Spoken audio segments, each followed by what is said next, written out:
ce que cette nuit-là, quand je me suis donné à Jésus et que je commençais à pleurer sur mes péchés, c'était terminé. C'était terminé. J'ai arrêté la cigarette, j'ai arrêté l'alcool, j'ai arrêté la masturbation, j'ai arrêté les boîtes de nuit. J'ai cessé d'être un enfant tumultueux, un enfant délinquant. J'ai arrêté de découcher. J'ai commencé à nettoyer la maison, à servir mes parents et être un enfant docile.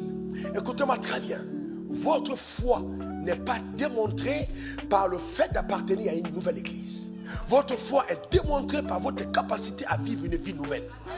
S'il n'y a pas de démonstration de vie nouvelle, vous êtes dans l'arnaque.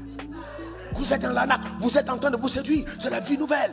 On doit voir les choses anciennes qui sont passées. Ah oui, j'avais changé. Je n'étais plus le même garçon.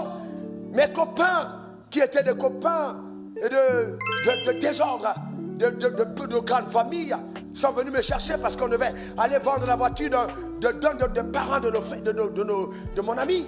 Et je leur ai dit, cette nuit j'ai fait une affaire incroyable. Ils m'ont demandé laquelle, j'ai dit j'ai rencontré Jésus. Ils m'ont dit allons au bar, j'ai dit je ne bois plus.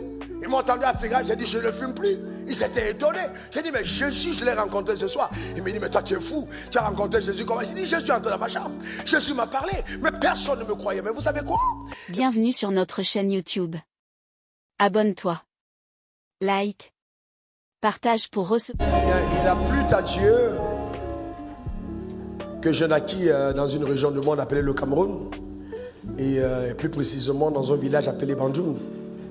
Et vous savez tous que je suis dans la chair Bamileke, c'est-à-dire Camerounais de l'Ouest. Et pour moi aujourd'hui, ce jour est un jour particulier, c'est un jour béni, c'est un jour divin, particulièrement, 20 arrosé de grâce. Nous avons le privilège d'avoir au sein de cette assemblée, pour ceux qui sont Camerounais, pour ceux qui savent ce que c'est que la culture Bamileke, nous avons la culture de l'honneur. Ça nous vient, c'est vraiment un peuple que Dieu a particulièrement béni.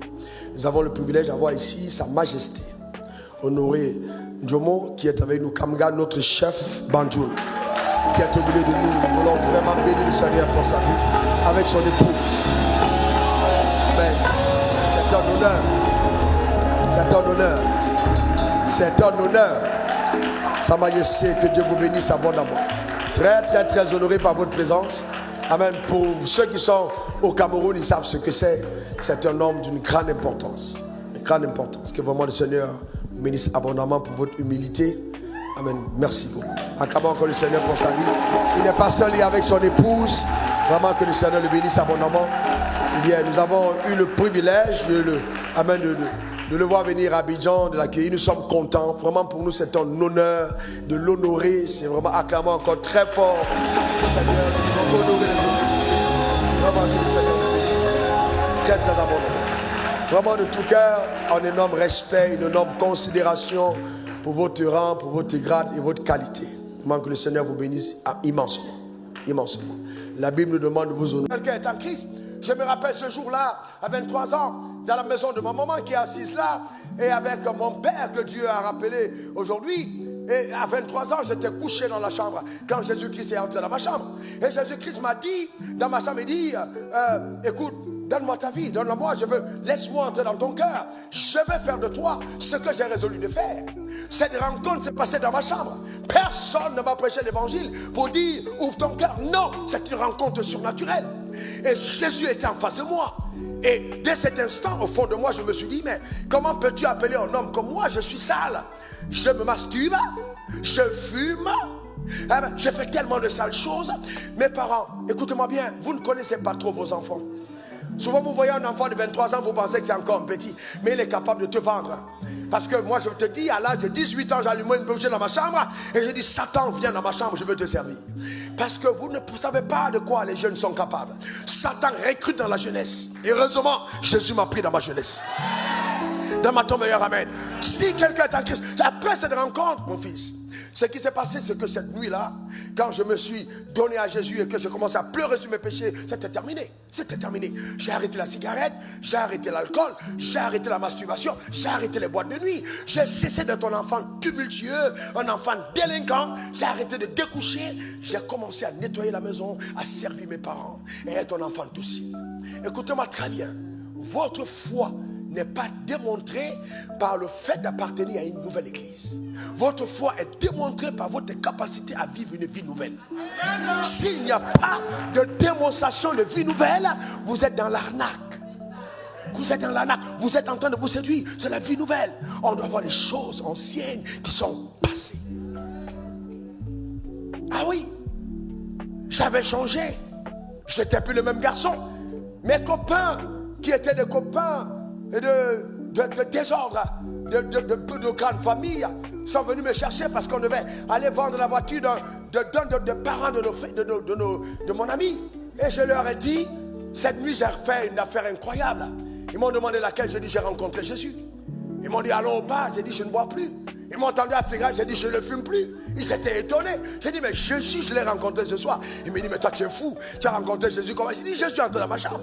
Jésus m'a parlé, mais personne ne me croyait. Mais vous savez quoi? Écoutez-moi attentivement, cette vie, les gens n'ont pas besoin de croire en ce que vous dites. N'attendez pas que les gens attestent que vous êtes une nouvelle personne. Laissez le temps et votre comportement, votre manière de faire attester et parler en votre faveur. Mon propre père, homme rigoureux et droit, m'a regardé pour dire vous avec ces gens de la nouvelle église, moi je suis allé à l'église avant vous. Mon propre père, j'ai dû me tenir à la brèche, j'ai prié pour lui dire Seigneur qu'il te connaisse. J'ai prié pour elle.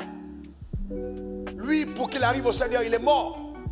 Il est allé confronter, il allait de l'autre côté, il pensait qu'il allait au ciel. Quand on lui a fermé la porte du ciel. Et puis, il était en train de partir du côté de l'enfer.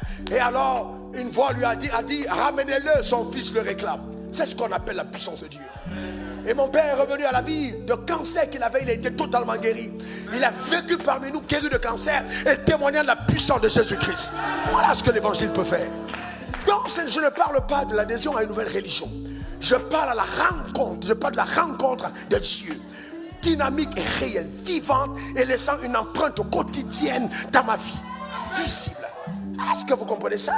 Donc, frères et sœurs, sortez des débats théologiques inutiles. Sortez des discussions puériles. Moi, je suis Assemblée de Dieu, je suis temple de la foi, je suis catholique, je suis ceci, cela. Il faut laisser tomber tout ça.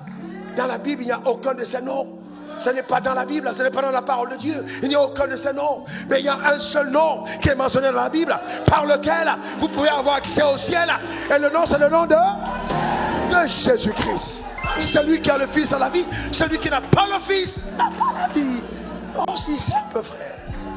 Ce n'est pas, voyez-vous, c'est... Vous désirez recevoir le Seigneur Jésus dans votre cœur comme votre Sauveur et Seigneur personnel, sans lequel il n'y a pas de pardon de péché. Faites cette prière avec nous. Cette prière est destinée à toute personne désirant faire la prière du salut. La prière du salut n'est pas une succession de quelques mots que nous devons réciter. C'est une prière de foi qui est prononcée de tout notre cœur pour être sauvé et être réconcilié avec notre Dieu. Sachez que vous accédez au salut simplement en croyant dans votre cœur que Jésus-Christ est désormais votre Seigneur et votre Sauveur, et en le confessant de votre bouche.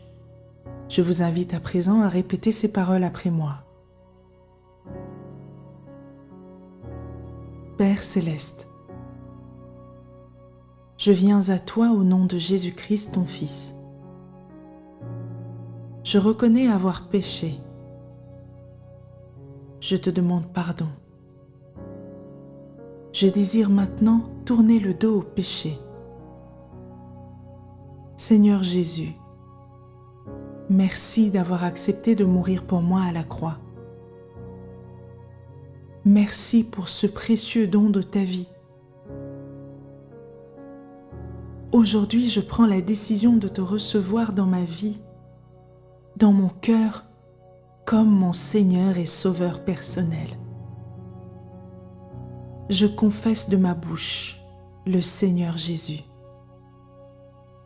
Et je crois dans mon cœur que Dieu l'a ressuscité des morts. Aide-moi, Seigneur, à grandir en sagesse, dans la connaissance et dans l'amour pour toi et ta parole. je te soumets ma vie, afin d'apporter à toi seul gloire et honneur. Je suis maintenant sauvé et né de nouveau par la puissance du Saint-Esprit.